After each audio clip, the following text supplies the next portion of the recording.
Why are there so many airplanes breaking? You can see all in the news, there are so many incidents that happen. I'm just going to put up on the screen some of the ones that just occurred recently. But why are there so many airplane incidents where aircraft break, or there are all these near misses or accidents or things that happen?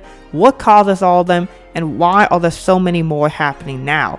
Today, I'll be telling you about it, what you need to know, and give you a perspective from someone who walks inside the industry as an aircraft dispatcher and is able to see the industry from the larger picture, and maybe tell you why it's occurring and why there are more of them happening now than there used to be. So let's get started.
What is up there, everybody? Citrus Aviation here for another video, and today we're going to be covering an interesting topic that was actually a request by one of the viewers. So thank you all so much for watching. I was sent a DM on Instagram asking about it, and I was like, you know what, this would actually make a great topic for a video. So if you've seen the news, you've probably seen all these incidents happening. From the day that I'm recording this, there were just two that happened. There was an Austrian Airlines Airbus 320 that hit a jet bridge, and there was a Southwest 737-700 that had the engine cowlings get ripped off, the ones right around where the thrust reversers are. What causes all these incidents, and why do they keep happening so frequently? Contrary to popular belief, it is not just the fact that a certain manufacturer builds the aircraft really poorly.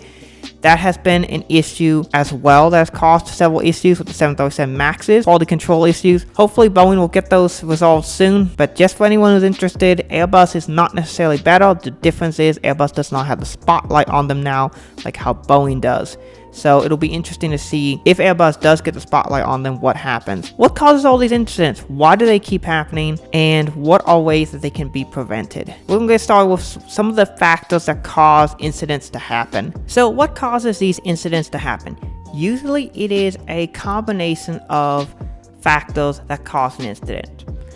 The Maintenance and Ramp Safety Society, often referred to as MARS, developed what is referred to as the Dirty Dozen, or the 12 human factors that cause incidents in aviation to occur. This was in compliance with a request by the Transport Canada training program to develop a reason why incidents occur. This occurred several years ago, and they developed the 12 factors that cause incidents to occur. And usually when they occur, it's going to be a combination of these 12 items, but I'm just going to list them off for you here so that you have an idea of what they are. And we're going to start with number one, lack of communication. This is a huge one. If you don't communicate what's going on, things get missed all the time. In fact, I know this has been a thing in a lot of different airlines. One of the most common ASAPs that comes from the dispatch side, at least, is going to be a missed MEO. Either one was removed or added to an aircraft and it was not on the release before the aircraft took off. That is usually due to a lack of communication that occurred somewhere in the chain of command, somewhere between maintenance control, dispatcher, and the PIC. There was a miscommunication that caused the aircraft to take off without the new MEO that was removed or added to the paperwork, and thus the aircraft took off without it, and thus an illegal flight. That's one of the most common ASAPs from the dispatch side that I am familiar with. Distraction. This is a huge one for a lot of people, primarily due to these things. These phones that we have, great devices, except they can be extremely distracting. So distractions are another one that cause human factors. Maybe someone's talking to you about something that's going on and you miss something. Distraction, big one. 3 is a lack of resources. This is another one that often occurs. You could put lack of training in here as well. This is why one of the things that's commonly said is don't do anything you're not qualified to do in aviation. You do not do anything you're not qualified to do. You do not walk any piece of equipment you're not qualified to walk on. Because a lack of resources and a lack of training is often a devastating result. Stress, a very stressful work environment, which often aviation is very stressful in many of its aspects, results in that you are tired, you're often less likely to pay attention to things that are occurring. Maybe there's something going on outside of work that's affecting work. Maybe you need to take a few days off, something like that. Stress is a big one. Sometimes the job can just be very demanding. Aviation is very time sensitive. You have to do things at this time, and it can often result in people feeling stressed over the time clock. Complacency. This is another one. This is one that has caught people all the time, catches everyone at some point, and you're used to the flow of something, and then something happens that you're not used to, and you don't catch it. This is a really, really common one. Complacency gets everyone at some point in their aviation career, and it's just one of those things where you constantly have to be just paying attention, constantly aware of what's going on, and that sort of thing. Lack of teamwork. This has been something that has particularly plagued aviation since the pandemic, as there has been a lack of staffing. Staffing shortages have been huge in aviation and has been one of the reasons for a lot of incidents occurring. There's just not enough people doing their job, not enough resources available. Lack of people, lack of teamwork. Maybe people don't like working with each other and they just don't work together well, and that has also been another source. Pressure is another one. Again, aviation is a very time-sensitive industry, and people can often feel pressured into doing things, to make time, to make schedules, and that often causes a lot of incidents. A lack of awareness. This is one of those things where people are maybe just not paying attention. It can both go back into the distraction and a lack of resources, but just not paying attention to some things causes incidents to happen. A lot of airplane collisions on the ramp often are due to a lack of awareness. Someone's not paying attention. Wingtip hit wingtip of another airplane. So common. Lack of awareness causes most ramp incidents from my observation. A lack of knowledge. This is just don't work on any aircraft type, any equipment, anything that you are not qualified to do. And if you don't know what you're doing, ask a question. If you aren't sure, always ask. Some people don't like being asked questions. Maybe they feel like it's dumb or whatever, but seriously, I'd rather have someone ask me a question at my job than them not ask a question and then something happen. Number 10 is fatigue. Very common that someone gets overworked and then they need a break. Any safety sensitive position that is licensed in aviation will come with some fatigue standards and duty period restrictions. Pilots, flight attendants, dispatchers are all duty limited on how much time they are allowed to be scheduled to work, and they're also limited on how much time they can go over the scheduled time before they are required to be taken off of duty. Fatigue causes so many incidents. When you're tired, you're not going to be as aware, you're not going to be able to pay as much attention, you're going to make mistakes, you're going to lose detail. A lack of assertiveness is number 11. This one can often be a factor that's caused by other factors, fatigue, lack of awareness, things like that. If you don't have the assertiveness to be able to make a decision and to stand firm on your decision, be like, okay, here's why I made this decision, here's why this is the best decision for this situation. If you're unable to explain yourself, that will hurt you a lot. Be like, okay, I chose this route because it avoids the weather that's currently building in this part of Kansas. So I chose to go south of it because it'll avoid the convection that's building up in Kansas and moving northeast. Therefore, hey, you got justification for what you did. You're able to be assertive. You're paying attention to what's going on. You're like, hey, I'm picking this because it's the safest choice. Instead of just, I'm just going to pick this because this is the thing that we always do. And then 12 is norms. Norms and complacency are very similar. You get used to some things and you're just more likely to do it. And therefore, it often results in a lack of awareness, lack of attention, which can lead to mistakes and incidents happening. You're just used to, this is the way it always happens. Well, things don't always occur in the way that you're going to expect them to, and therefore incidents can happen. These 12 human factors basically cover everything. They don't cover quite exactly everything. It's not a full, conclusive list, but almost every incident has at least one, usually multiple of these items that caused the incident to occur. Let's take a look at the NTSB safety report for PenAir Flight 3296. Now, the NTSB has a great website where you can take a look at incidents that have occurred in the past. They are publicly available for you to view. And we're going to take a look at one incident today that I think shows a lot of why incidents occur. It's a well-detailed report that has a video that goes along with it. If you want to see it, that'll be linked down below in the description. You can watch the NTSB's official video on it and the official report that I think gives very good insight into what happened and some of the factors that went behind the scenes to cause the incident. So let's take a look at this report together. October 17, 2019, a Saab 2000 airplane operated by PenAir Aviation Services, reported as PenAir Flight 3296, and overran the runway 13 at Unalaska Airport, Delta Uniform Tango, in Unalaska, Alaska. At the time of the landing on runway 13, there was a significant tailwind that was being reported up to 24 knots. Now, this should have prompted the flight crew to attempt to have landed on runway 31 for better wind conditions. Instead of having the up to 24 knot tailwind, they would have had a headwind, which would have significantly improved their braking performance. However, they did end up landing on runway 13. The flight crew later reported that initial braking when they touched down was good. However, later during the slowdown on the runway, they encountered little to no braking pressure from the aircraft, despite using maximum braking force. As a result, the aircraft overran the runway and went past the adjacent 300-foot runway safety area, RSA, and came to a rest just at the end of the property boundary, just before entering a body of water. Of the 3 crew members and 39 passengers on board, 1 passenger was fatally injured, 1 passenger sustained serious injuries, and 8 other passengers sustained minor injuries that occurred during the escape evacuation procedure of the aircraft. The probable cause of this accident was the landing gear manufacturer's incorrect wiring of the wheel speed transducer harnesses on the left MLG during overhaul.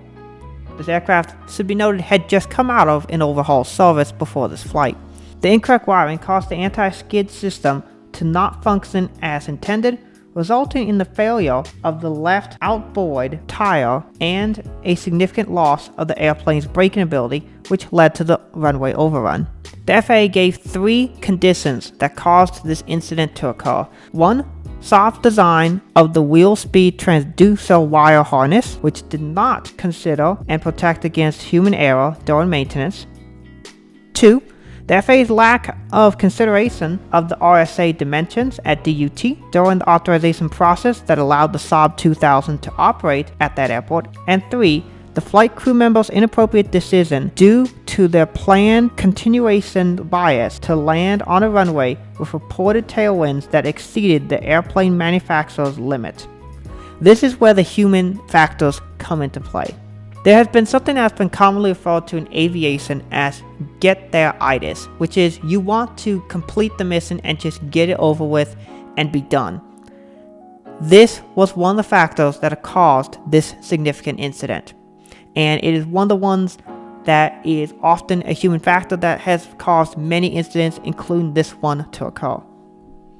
The manufacturing error caused by Saab was another reason, and of course the FAA certifying the aircraft to operate on a runway that really wasn't properly capable of handling was also another reason. I think reading the recommendations by the FAA is something that is very pertinent to this incident, which we are going to do. We're going to read all 3 paragraphs here. As a result of this investigation, we recommend that the FAA and the European Union Aviation Safety Agency review safety system assessments for landing gear systems on currently certified transport category airplanes to determine whether the assessment, evaluation, and mitigated human error that could lead to cross-wiring of the anti-skid brake system components, including the wheel speed transducer, and then require transport category airplane manufacturers without such assessments to implement mitigations. We also recommend that the FAA and the European Union Safety Agency require system safety assessments addressing the landing gear anti-skid system for the certification of future transport category airplane designs. The certification should ensure that the system safety assessments evaluate and mitigate the potential for human error that can lead to a cross-wiring error. Further, we recommend that Saab redesign the wheel speed transducer wiring harness for the Saab 2000 to prevent the harnesses from being installed incorrectly during maintenance and overhaul, and the FAA and the European Union Aviation Safety Agency require organizations that design, manufacture, and maintain aircraft to establish a safety management system.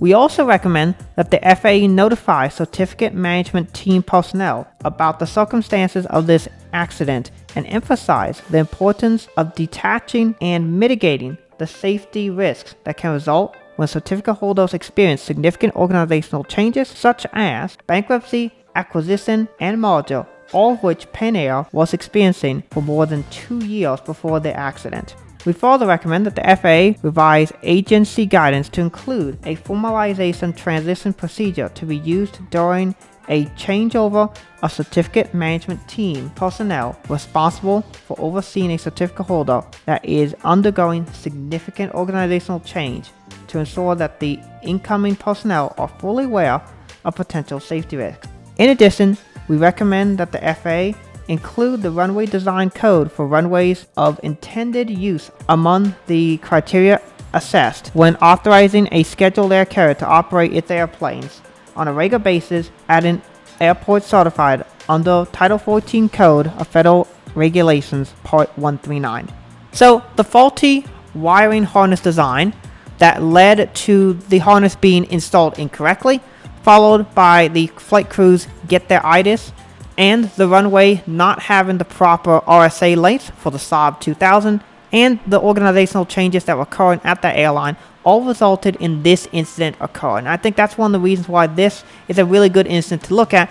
The human factors do regularly cause these incidents to occur, and it often is a combination of factors. A lot of people like to point to, oh, it was this, it was just this, it was this, but in many cases it's all of those things coming together that occur and cause major incidents like these to occur.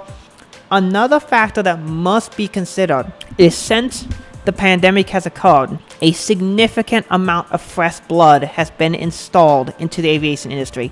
A ton of experienced, aging individuals retired from the airline industry and from aviation in general, and then was replaced with a lot of inexperienced individuals.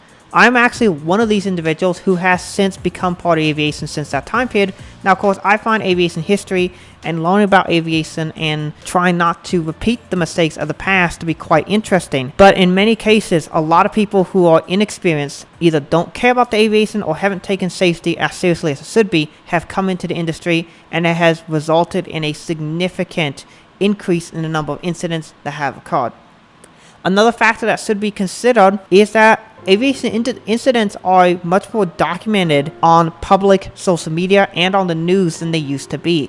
All kinds of incidents would happen that I would hear about because I know people in the industry and have walked in it, and nothing would ever get published. You never see anything on the news, you never see anything on Instagram, whatever, but now you're seeing it all over the place. And I think we're in the era where social media and the news are able to get access to aviation incidents that occur so much more easier than they used to be. As a result, you're seeing these incidents occur and get published at a higher rate than they used to be. Whereas in the past, a lot of incidents would occur, no one would hear about. I'm betting this incident here, or PenAir Flight 3296, most of you have never even heard of before. But if this occurred today, it'd be all over the news, everyone would hear about it. This occurred back in 2019 when such incidents weren't being published as much. You put all these elements together, the human factors that cause these incidents to occur, all the new hires, and sometimes airlines and companies frankly lowering their standards to get more people in the door, and then the increased rate of publication of these incidents is why there are more incidents occurring today than there were, say, 5 or 10 years ago. Hopefully you all enjoyed my personal take on what has been happening. If you have any opinions that you want to say, put them down in the comments below. Let's have a nice discussion in the comment section.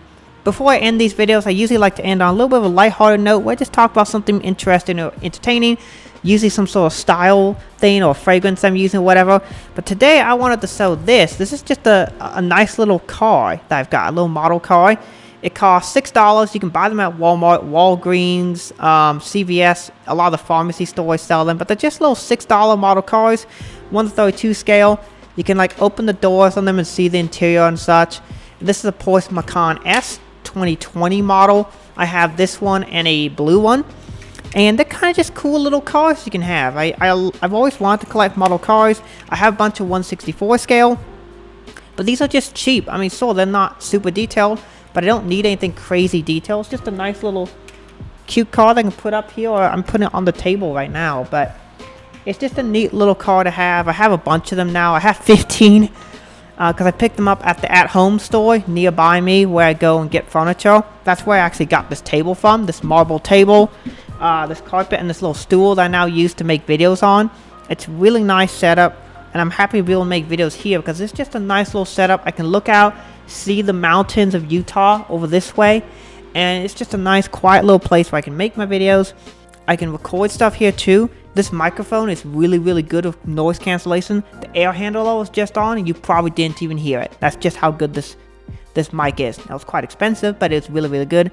And now I can view the mountains while I'm recording or editing videos. It just makes things really nice. I do have a sign coming for the new aviation route show that I did. First episode did really well. Y'all seem to really enjoy. I'll be doing more episodes of Rerouted in the future, so stay tuned for that. Getting a sign, I'll go back here and hoping to make almost like a little set here. So hopefully y'all enjoy that video and future videos to come. Let me know what you think of this one. With that being said, thank you all so much for watching. Have a great rest of your day. God bless you.